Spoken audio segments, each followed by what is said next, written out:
Good morning, everyone. I'm so happy and excited to be part of this webinar today, especially being recognized by the esteemed organization Kamaraj College. Thank you for inviting me for this webinar. There was a specific reason why I took the topic swim against the stream. When Miss Jaya is my classmate, when she said about the webinar, I was very much perplexed on the topic for what to do.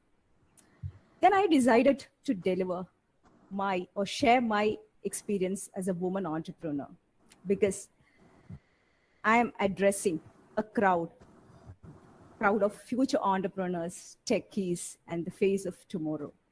So I wanted the session to be purposive.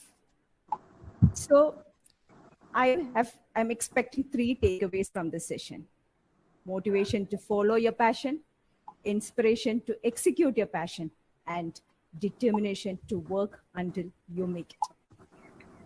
So let me share my screen with you. Please hold on.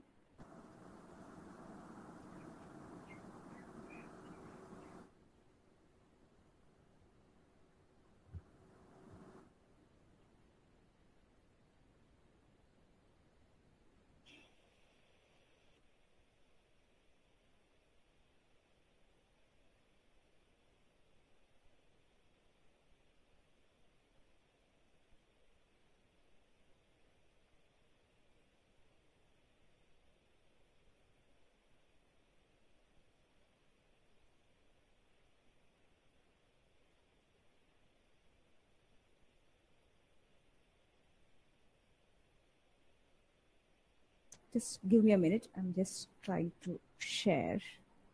Something is going wrong.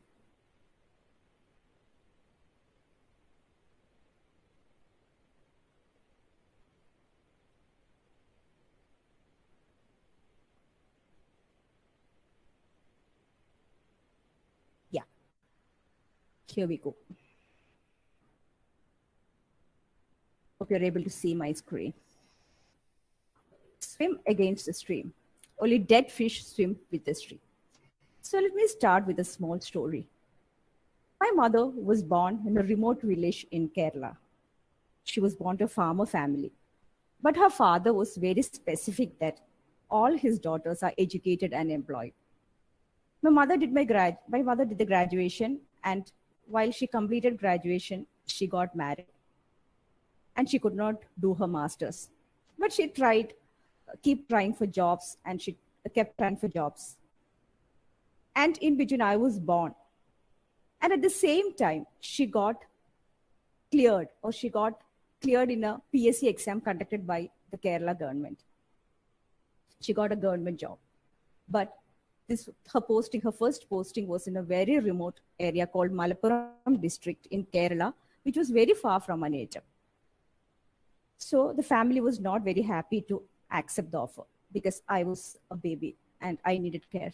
So she was confused. She had two options. One was to stay back at home, leaving her dream job. Otherwise, the second option was to go for her dream job. She took the option 2. She decided to join. She convinced the family with confidence that she would be able to manage her job and me as well. And she took the 54 days old me to Malappuram with a babysitter, and she joined her job. She was a new mother, new employee, a new place. She had to face a lot of challenges throughout her days in Malappuram. Actually, she was swimming against the stream each day.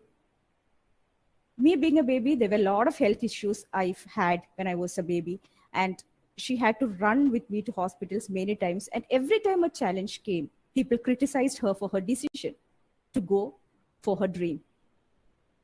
She never gave up. She still continued. She overcome all the struggle with confidence, and she continued her profession. After 3 years, she got transferred to our native. Even then, my mother's life was always swimming against the stream because my sister was born, we were 2 girls, and she used to get transfers every 3 years. She had to manage work and home in a very difficult way. So from her, I learned the concept of swimming against the stream, how a person can leave their comfort zone and reach their dream.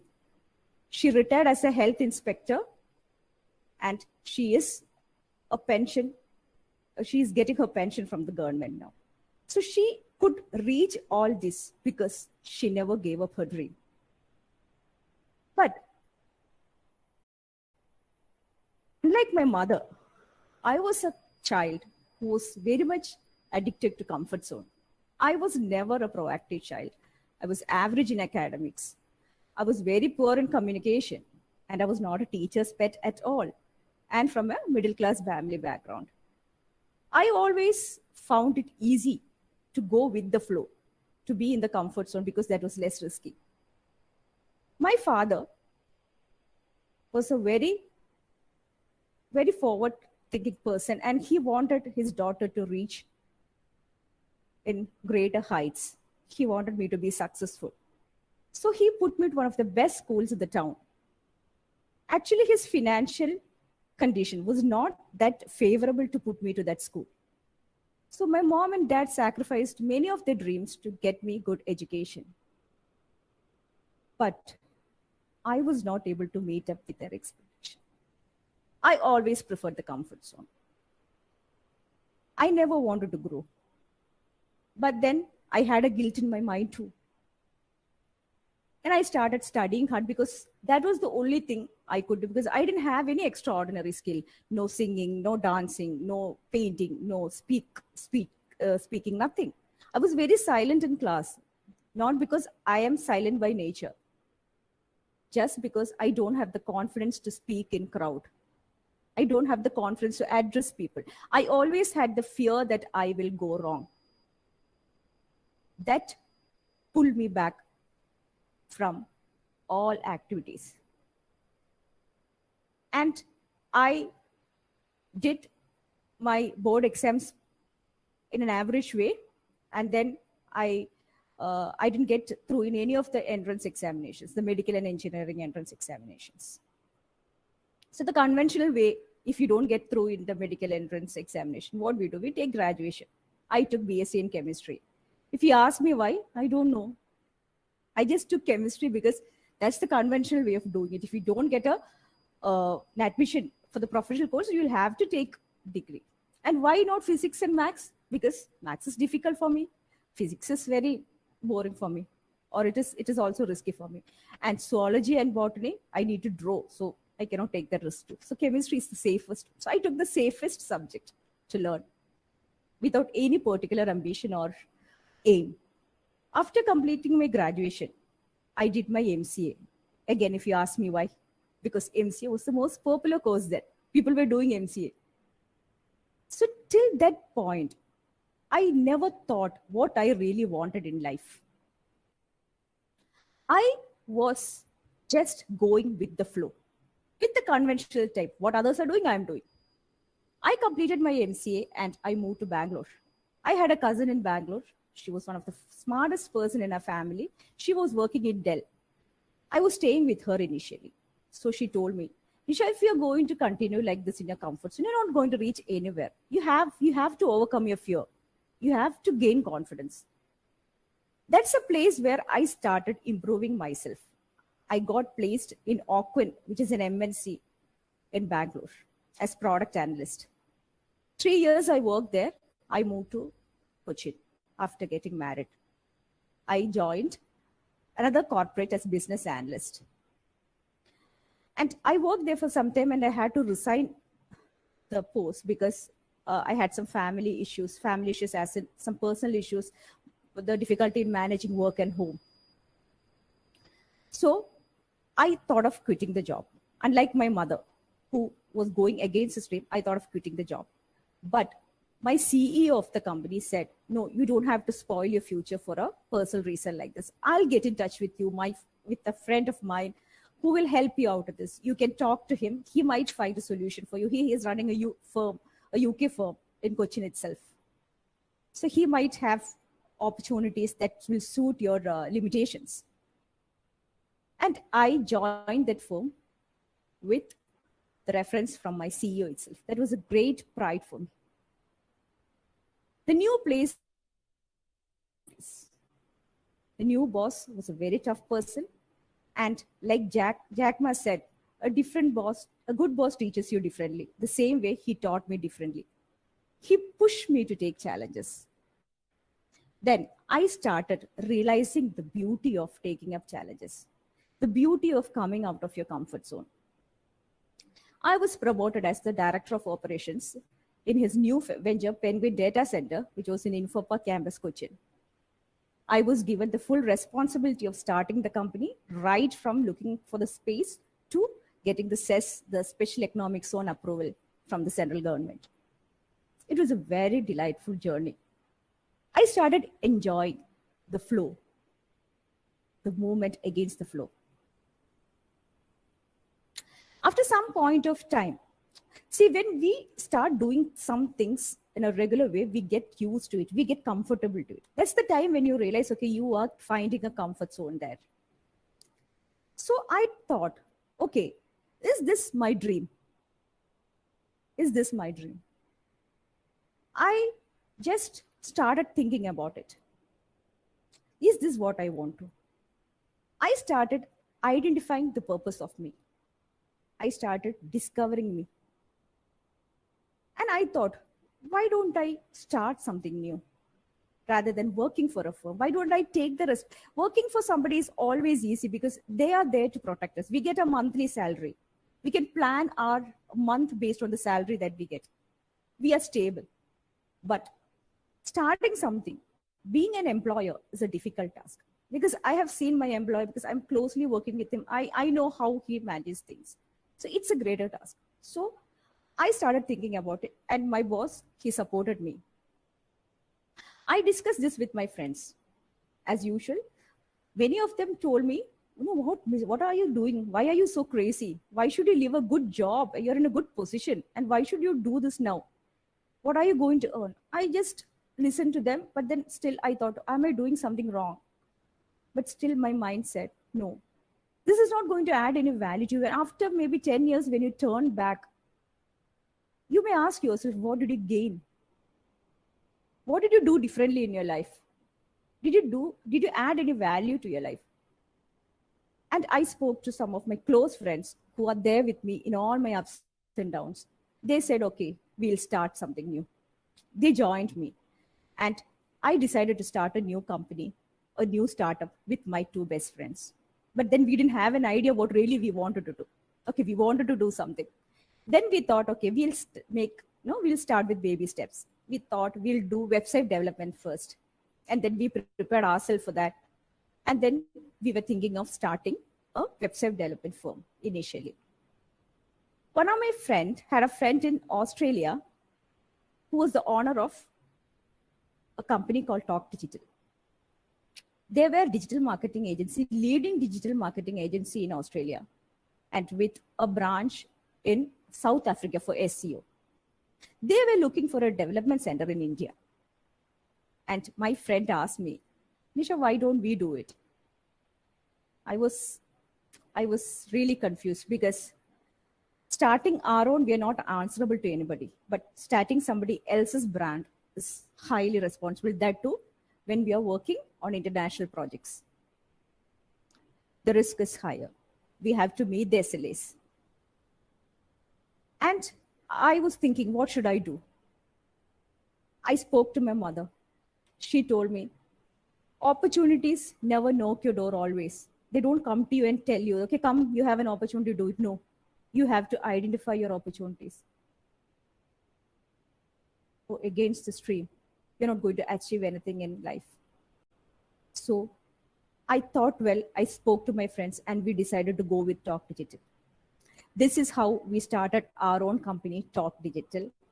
And we started with multiple projects, and with God's grace, it's running well now with multiple projects in multiple domains. I'm just sharing a picture with you. Don't laugh now. I'm not sharing you to show the difference between the photos. I just want you to look to the picture. The left is me, the right is me. The left, if you see at my expression, you can see fear, lack of confidence, anxiety. And when you see the right me, you can see the smile of confidence. This was not achieved in a day, and no miracles happened in my life. No, I earned it. How? Just by changing my attitude. Just I discovered what was stopping me from growing. There were two reasons. One was the fear of failure. Two was the lack of confidence. Both these contribute our inability to flow against the stream. What is swim against the stream? It's simply believing in yourself. If you believe in your heart that you are right, you must fight with all your might to do it in your way. Sadhguru once said, if you are sure that your actions are not going to make you feel ashamed of yourself, do it. Don't stop yourself from doing it. Only we should convince our conscience and not others. Don't live a life for pleasing others, comforting others. There was a time in my college and even at workplace where I used to fear speaking out my ideas just because I feared if people will make fun of me, or what if I go wrong? What if I'm saying a stupidity? And after some seconds, somebody else will say an idea worse than mine, and he'll get a clap. So then what will be our feeling? Okay, we could have said that. And what stops us from saying? It is the fear. So start believing in yourself. That is the first step to swim against the stream. Only dead fish swim with the stream. Why? Because flow is always naturally down. To go with the flow means to accept and follow the conventional way. To take the less risky path. To take an easy way. But that doesn't make you different from anyone. You will be one among all. So what makes you different? You have to identify that. How can you become the flow instead of blindly going with the flow? As I said earlier, identify what you are. What is the purpose of your life? What is your dream? And what are you doing to fulfill your dream? Are you really doing something? Identify that. That's the first step. And be the flow. What do you need to do to be the flow instead of going with the flow? Do things that gives you contentment and satisfaction. When I say this, you can live a life happily and you can live a life with fulfillment. What do you will choose? What is the difference between happiness and fulfillment? Happiness is a short-term investment. It's a short duration activity, whereas fulfillment is long-lasting. I saw a troll last day, like somebody is asking, what motivates you for going for job? And the answer is, my EMI motivates me to work. Is that your purpose of life? I'm not saying you don't have to pay your EMIs. I'm not saying you don't have to be irresponsible in life. You have to do all this. But is that the purpose of your life? Have you ever thought about it?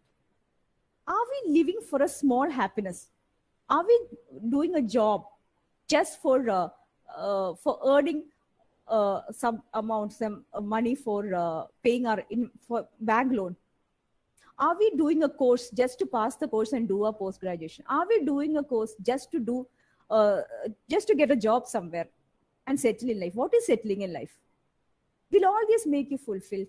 At the end of the day, are you feeling different? No. You're one among all. When you go for work in the morning, you should have the power. You should have the energy.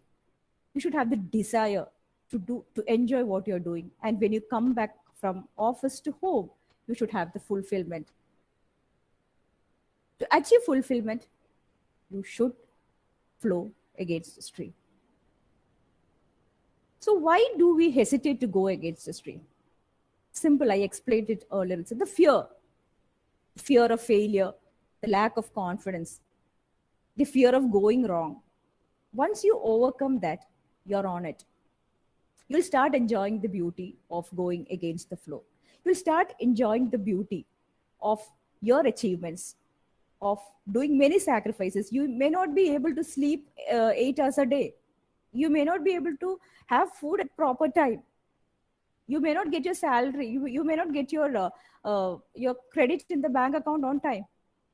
There are a lot of sacrifice, but at the end of the day, you will value yourself more. So, having said this, I believe I could convey the message why I decided to take this topic and how my journey was meaningful by taking this decision. So, while we started our company, we really didn't know, okay, what is the real purpose? How a startup has to be formed.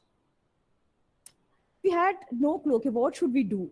We had lot many ideas, okay, what is right, what is wrong, we don't know.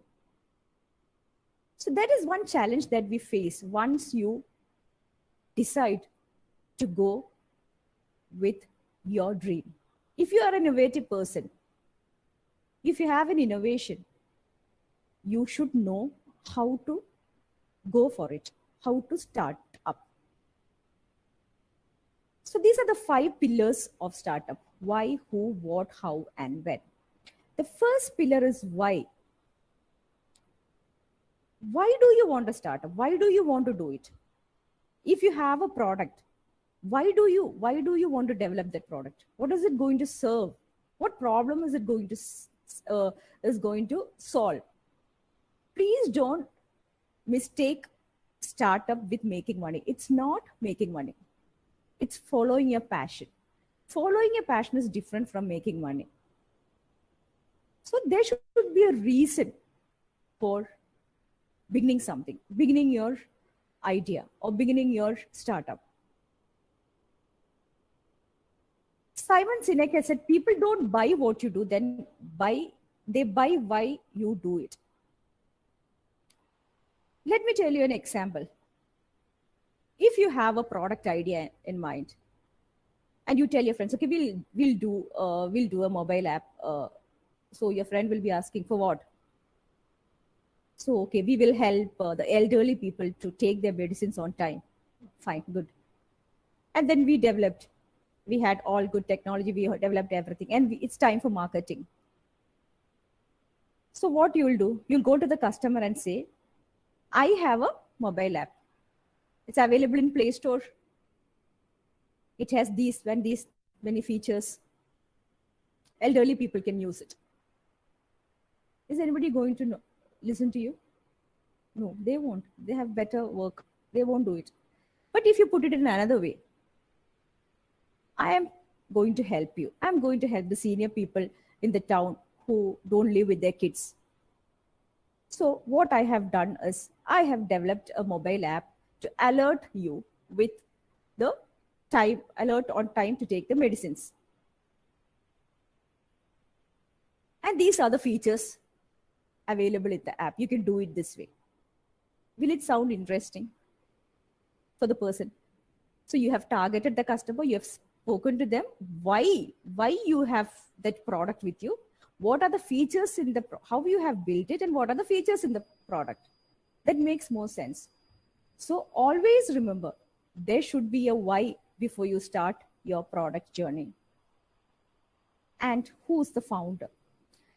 So I told previously that so I didn't have any skills and I didn't have any achievements, but still I could start a company.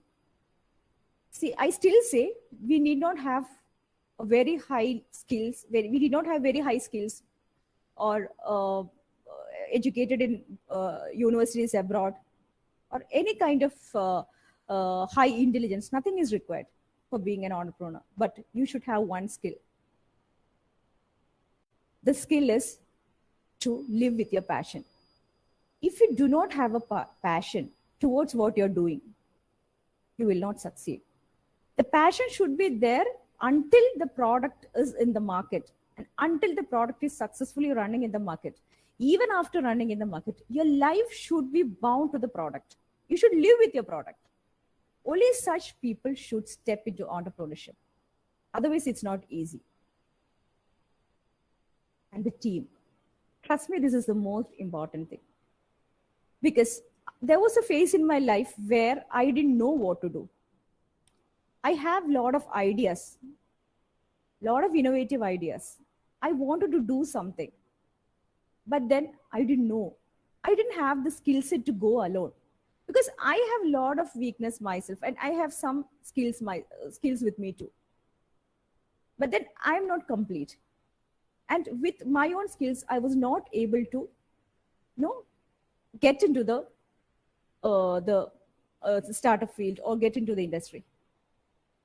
So when I spoke with my friends and when we formed a team, the best thing about our team was that we had complementary skills. We were complementing each other. One will be a technology person, the other will be a marketing person, and one will be an execution person.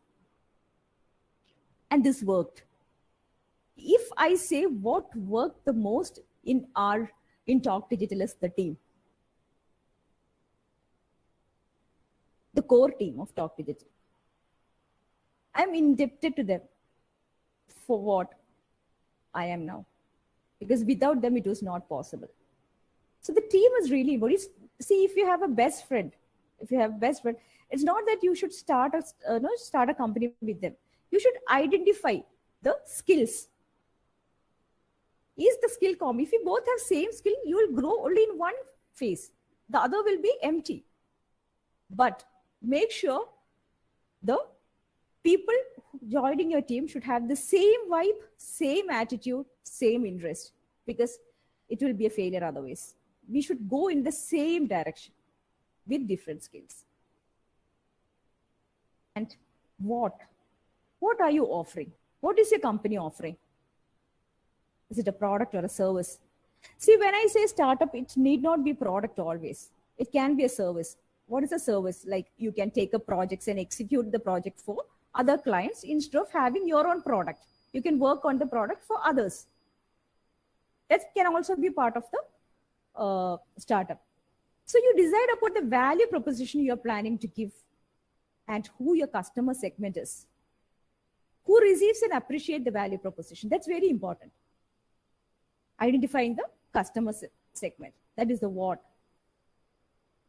And another point in what is the unique selling proposition. Recently, I came with an idea of a product that's under development now. And when I discussed the idea with my friends and they said, okay, we'll start on it. We'll start with the brainstorming session and we start on, but then it got delayed for some other, we got busy with some other things and then it got delayed. And a couple of weeks later, one of my friends, he sent me a message saying, okay, Nisha, see here, there's a similar app. They're trying to say whatever you are trying to do. I got shocked. Okay, that's my idea. So my friends, it's your idea, but somebody else has implemented it already. That's the competition that have in the market now. You go to Play Store, you search for an app, you can see n number of apps. And how do we select an app? How do we go for an app? With the reviews of multiple factors that we feel comfortable, right? But still there are lots. So how do we identify a unique selling proposition? That's very important.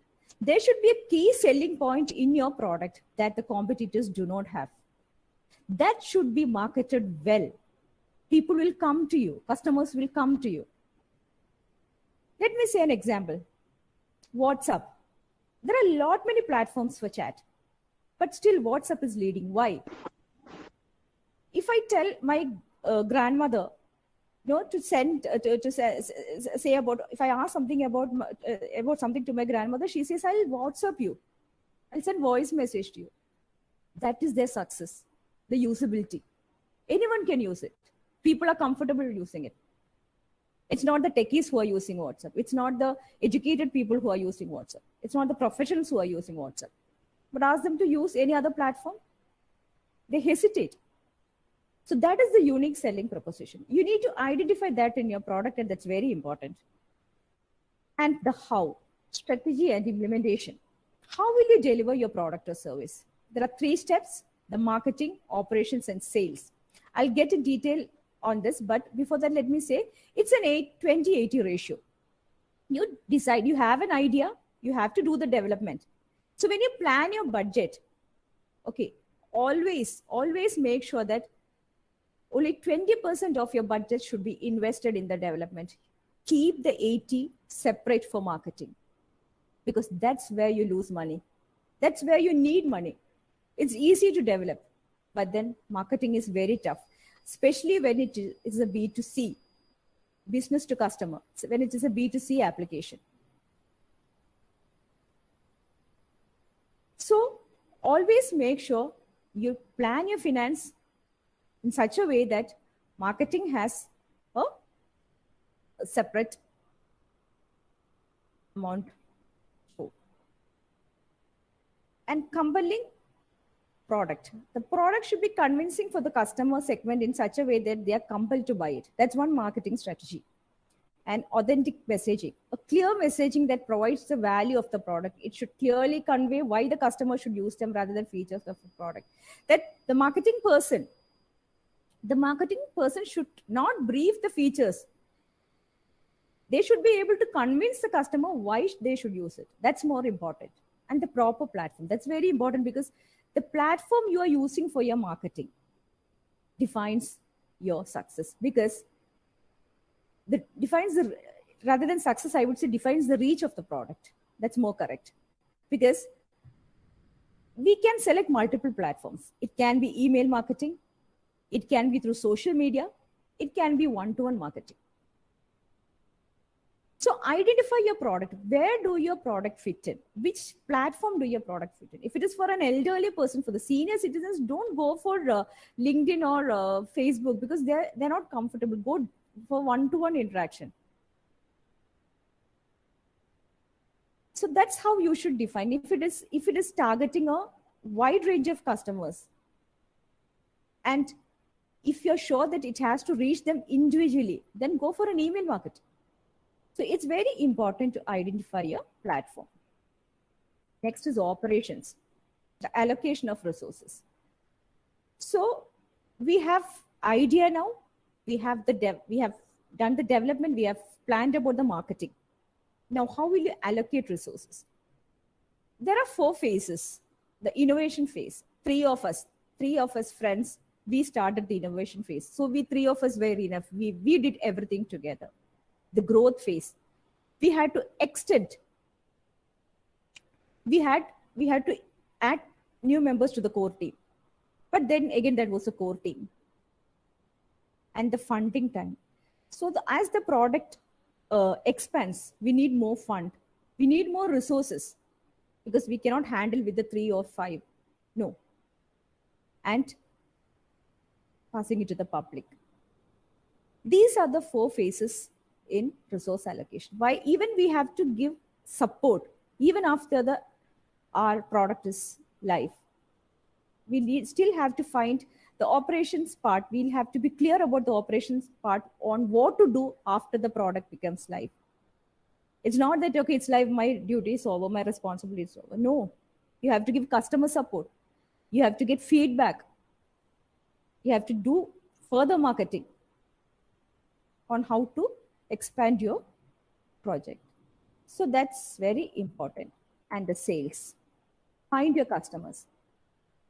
So you should identify the customer segment and do the sales. It could be by age, by gender, or by purchasing power. If you are aiming at a premium customer, and then if you're taking it to normal people, or if you're doing a premium product and if you're taking it to normal people, they might not be interested in buying it. So you should identify your customer segment.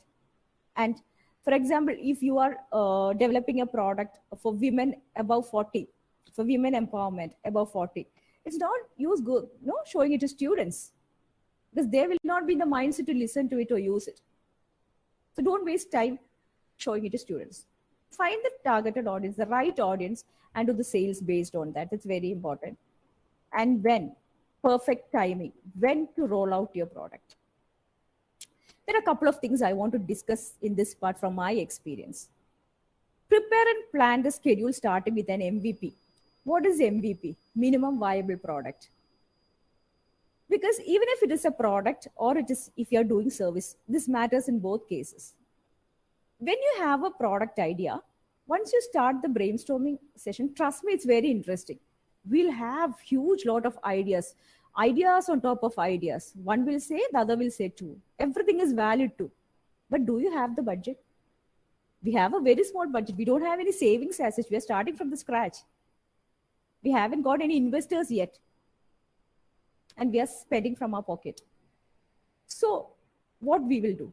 Are we going to put in all ideas and make the system, and then finally when we are able to launch it, we will launch it? Is that what you're going to do? Will not reach anywhere, because by the time the whole concept would have died. So what we have to do is take out the most important, the most catchy features from your product that will attract the customer segment. That is vital to the product. Identify those features, club it together, go for a MVP, minimum viable product. Show them, launch them, get the feedback, see how it is going. Then you'll get an idea, okay, where I should put, where I should invest. No, this module is not working well. No, I don't have to invest in that module anyway because nobody is noticing it. But the one I didn't expect is doing very well. So let me concentrate on that module or that feature. Let me spend more on that feature. Let me improve the technology for that feature. You will be able to identify this only if you do an MVP. The same applies when you do service.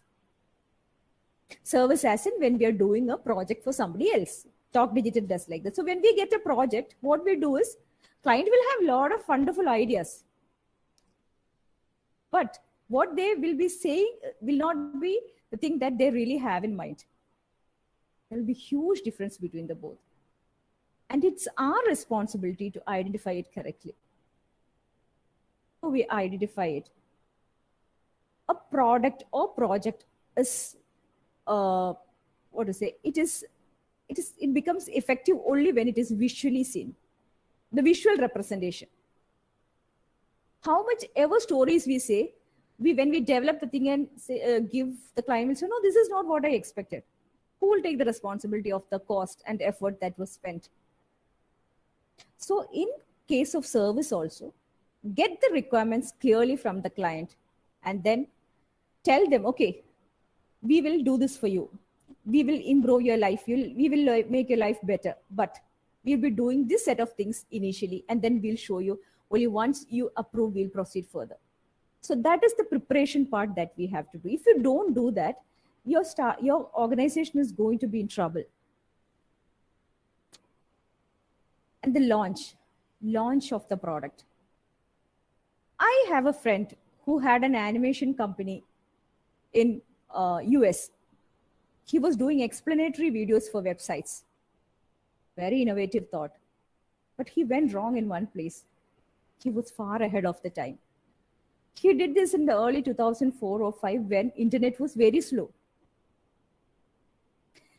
Explanatory videos are trending now. You should see, he had an idea this many years back, but didn't work out. The idea was good. It was innovative, but the wrong time. He launched it in the wrong time. The same person had an edtech, which he launched rightly during the pandemic, and he became successful. So that's just how the launch time of the product is important. You can see there are a lot of online conference apps and edtech apps coming up now because of the pandemic. So the time to launch your app is very important, and refine your product. You should be able to revisit your product always. If some changes said by the customer, you should not be in a situation to go break everything that you have written, all the code that you have written, break everything, start from the scratch. No, that should not be the case. You should be able to refine your product and optimization. That's very important. So client A tells you, okay, you're developing a product for client A. And when client B comes, if you are going to develop the whole thing once again for client B, just because you can't do an optimization in your product, it's a failure. When client B comes, we just have to do some small tweaks and deliver it to client B as per their requirement. If you're going to develop each time for each client, you're not going to reach anywhere. The company won't survive. What will define your success? Your drive, your discipline, your adaptability and authenticity. What's your drive? The stakeholders' drive is of prime importance when it comes to a product. What is that? What is the stakeholders' drive? We should have a definite vision of what we are doing and discipline. We should do it in a very disciplined manner. We should take care of each phase of the project. Each stage should be taken care of well. And the adaptability, as I said, your product should be adaptable to all circumstances. And authenticity. No, what we are delivering to the client should be authentic. Customers should be able to trust us by using that product. If you are doing a financial product, just imagine an organization is going to use your product for their accounting. It's an accounting software, and clients are using for their accounting part. And after 1 year, if that is a failure, what is the point in doing? What is the impact? So we should always make sure what we deliver should be authentic. And putting it all together, what is the blueprint for success? The business plan. What is a business plan? Market analysis and sales strategies should be defined perfectly well. That's a fundamental element of any business plan. And operations and logistics and financial plan and projections. You need to have a clear budget. That's very important. See the future before starting anything. Plan well. Finance is important for every, that's the core always. So this is how we started Talk Digital. So I know there are a lot of people who have a lot of innovative ideas in this group listening to me. So if you want any support from our side, we can mentor you. You can reach us. We'll help you develop your MVP, or we can be technology partners with you if you really want a good brand to promote your product. So you can contact us, reach us via phone or email address. Get in touch with us. We are there to support you. And thank you so much for listening to me patiently, and hope I could deliver the takeaways that I said, the motivation, the inspiration, and the determination. So if any of you are still having the fear of failure or still holding back to come and reach your dreams, don't stop. Please do it. And let me just tell you one more thing. How intelligent you are, how accomplished you are, how capable you are, you cannot do anything alone. Trust me, you cannot do anything alone. Just think of my journey. If my parents were not supportive, if my teachers were not kind, if my husband was not giving me the freedom to do what I wanted to reach my dreams, if my best friends who stood with me in my ups and downs, supporting me, keeping away all their priorities whenever I needed help. What if the employers, my first employers, didn't give me that job? They gave me the opportunity to start working. But the boss who pushed me to face challenges, who gave me opportunities. Without all of them, will I be able to reach this? See, I'm not saying I'm that successful and all, but at least I'm following my dreams. Will I be able to follow my dreams? No. So always be grateful. So I just want to share one experience with you. Yesterday, while I was preparing the slides, I just missed my teachers. So I pinged one of my favorite teacher, Miss Bhama. She was in English department in my school. She was a very strict person. When I was typing to her, my hands were shivering because will she scold me again for grammar mistakes? So I'm really scared of her, but she's my favorite teacher. So I pinged her yesterday, said, ma'am, I'm doing a webinar today. Just thought of telling you, I just want your blessings. And she said, she just sent me one line test as usual. I'll connect with you in the evening. And in the night, she called me. She was so excited to speak to me. And I could feel the same warmth I felt 20 years back. 20 years, the same warmth, the same caring, the same kindness. She was showing all the same love to me. And she gave me a lot of points, which I included in the last minute, the slide. So I tell you, how successful we are. Turn back and see who all have stood with you in your journey. Get back to your teachers. Share your success with them. They will be happy for you always. The more strict the teacher is, the more love they have. the more they love you. So always be grateful. God bless you all. Thank you. So if you have any questions, you can ask me now.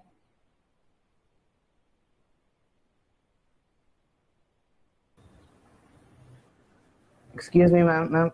If you don't mind, can you please my message in my chat box, ma'am? Sorry to ask this.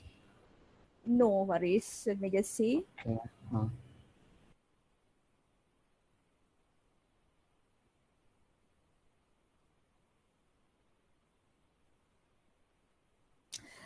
Though we students may have new ideas, but many of us don't know the impact and awareness of entrepreneurship. On my opinion, we are from a tier 3 zone. That's why we are not aware of such things. Please suggest some point on this. Sorry if I asked anything wrong. No, you didn't ask anything wrong.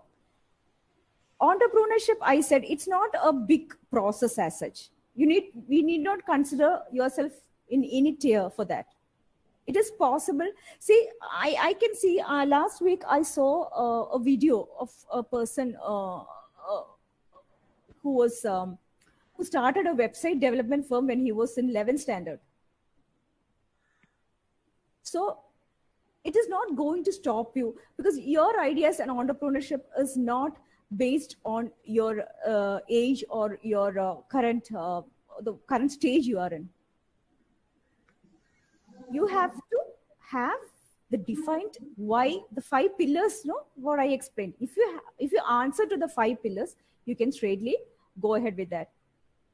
Hope I make it clear for you. Yes, ma'am. And so any other support you want, if you are hesitant to speak in the meeting, you can always reach me in my mail or contact me in my mobile number. I can help you with your ideas and how to bring your ideas into real ideas into a product, how to transform your ideas into a product. I can help you with that, definitely. Yes, ma'am. Thank you so much, ma'am. Any other questions?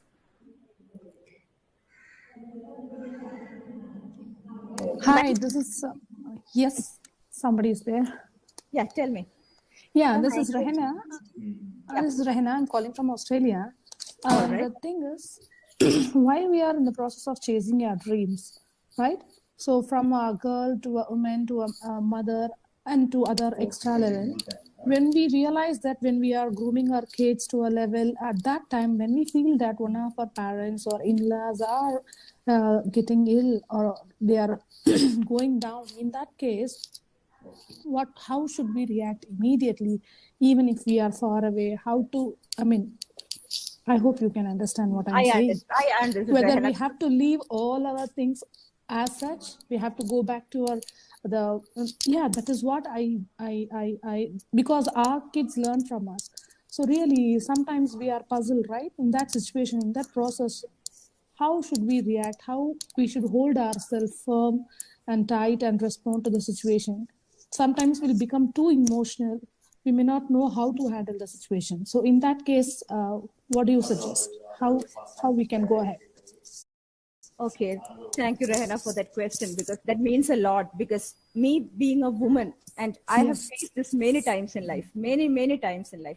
While I was working in my second firm, if you believe, I planned to resign many times. When each issue came, I planned to resign. But then that choice you have to make. If you are going for your comfort zone, that's the easiest thing that you can do. But still, I have a family, I have a son, I have my in-laws, I have my parents. And my husband gets transfers every 3 years. He was never at home. I was managing everything alone.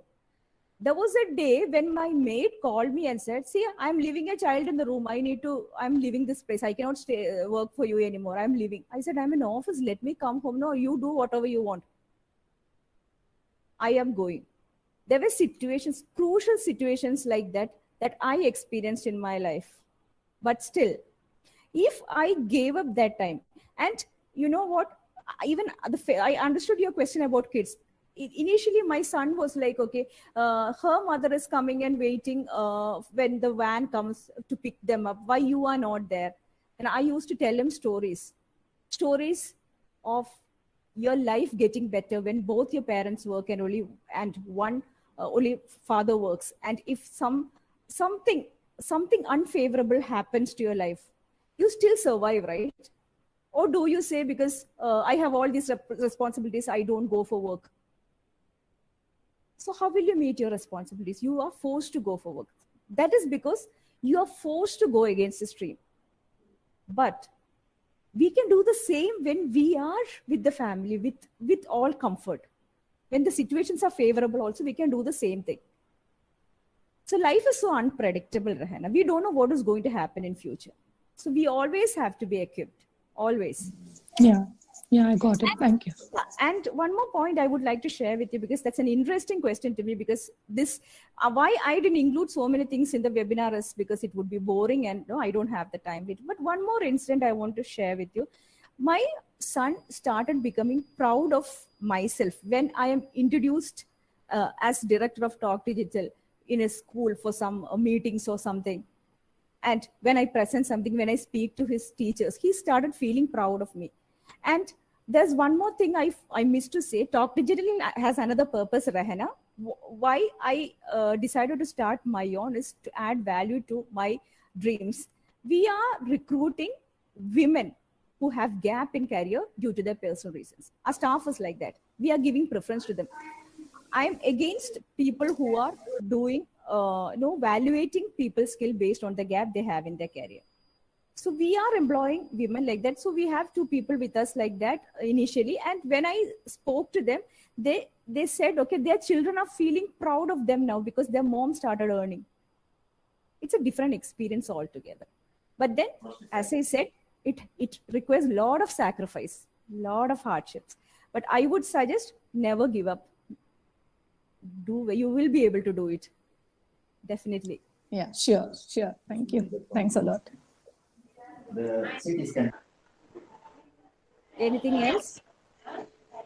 Ma'am, I'm John. Tell me. Ma'am, I am John from Kamaraj College, Thothukudi. Yeah, tell me, John. Yes, ma'am. The COVID situation has changed our life totally. Now the school colleges are being closed now. The situation I need to prove me in my digital world is that I have never giving up. Now until now I never give up. Will it possible to bring and prove my name in the digital world? Why not? Why do you think that you cannot? Tell me one reason why you think you cannot. Because in the crypto world there is many more coins, ma'am. I think So crypto world. Yeah, what is it going to, how is it going to make a difference in your life? If you see, what is your idea? What is your innovative thought? That give me one innovative thought you have. I need to produce a new cryptocurrency, ma'am. Cryptocurrency. So what is, so you are hesitant because there are a lot of cryptocurrency going in the market. There are a lot of conspiracy around cryptocurrency going now. I know that. So knowing that, but then let me tell you one thing. There are a lot of issues going with Facebook and WhatsApp, the social media platforms. Lot of issues going, but still, Clubhouse came into being. Now there are a lot of issues going with Clubhouse. Will that stop from another person to launch a new venture? No. You should not compare yourself with the success or failure of other thing. See, if you are going to think that way, you cannot start a product, because that's what I told in one of my slides. You have competitors everywhere. It's just that. Yes, ma'am. Around the world. Around the world. So you have to identify what makes you different from them. What additional thing that you are going to offer to them. Clear? Yes, ma'am. Thank you, ma'am. Thanks a lot. Anything else? Ma'am, good morning, ma'am. I am Assistant Professor of Sumati, Economics Department. Your speech very well, ma'am. Very inspiring me. Thank you, ma'am. You are one of the Singapore.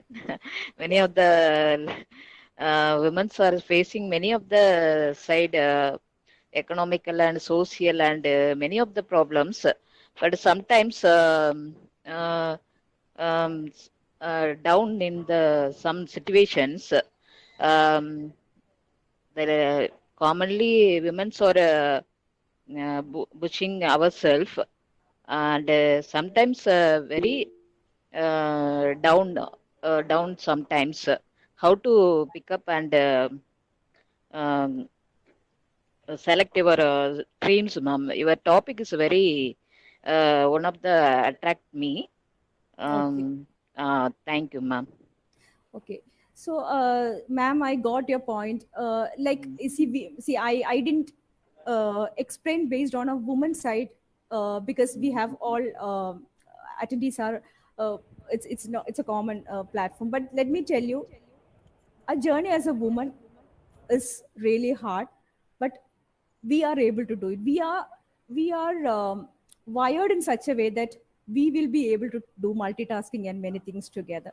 So the question you asked me, what you should do when you have, when the circumstances are unfavorable, like your see, maybe your in-laws will not be supporting you to go for work. Sometimes husbands will not be supporting to go for, you have small kids.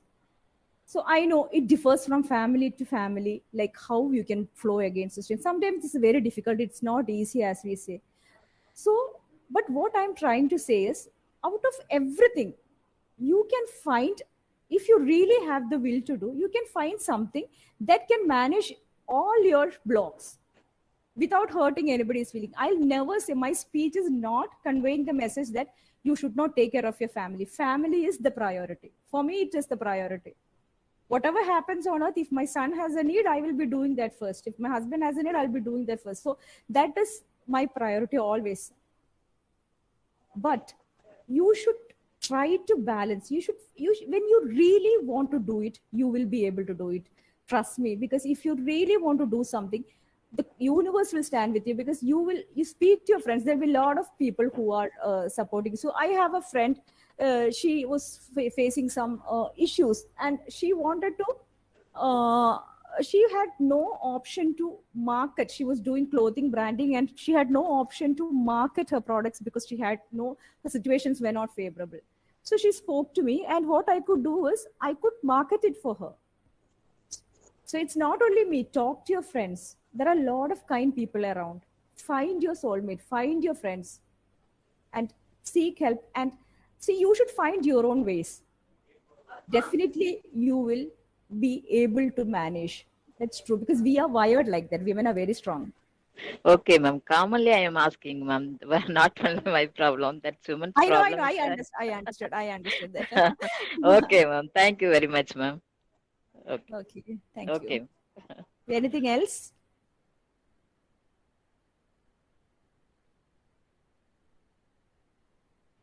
All good? And one last question, ma'am. Sure. When you feel low, what are the things you do to self-motivate yourself, ma'am? Focusing on your family, or enjoying with them, sharing your thoughts, like anything? When we feel low, count your blessings. Count your blessings you got till the date. That itself will motivate you, because that's one thing that we forget to do. We want better things. We are always looking for something else, and we just ignore the things that we have with you. Compare the life with others and how better we are. Definitely there'll be some things that we have as blessings as our own. So thank God for the blessings. And the blessings, okay, we could reach here, and we are in in a good role, or we are in a good position. So all that adds to your motivation. So when I feel low, I definitely speak to my friends, or I sit alone. And I think of the bad days, the worst days I have faced. So I'll be thinking, oh, I'm in a better position now compared to my previous days. So that itself will give you a lot of motivation, Narayan. Okay, ma'am. Thank you. Never feel down. Always be positive. Sure, ma'am. I will. Okay, anything else?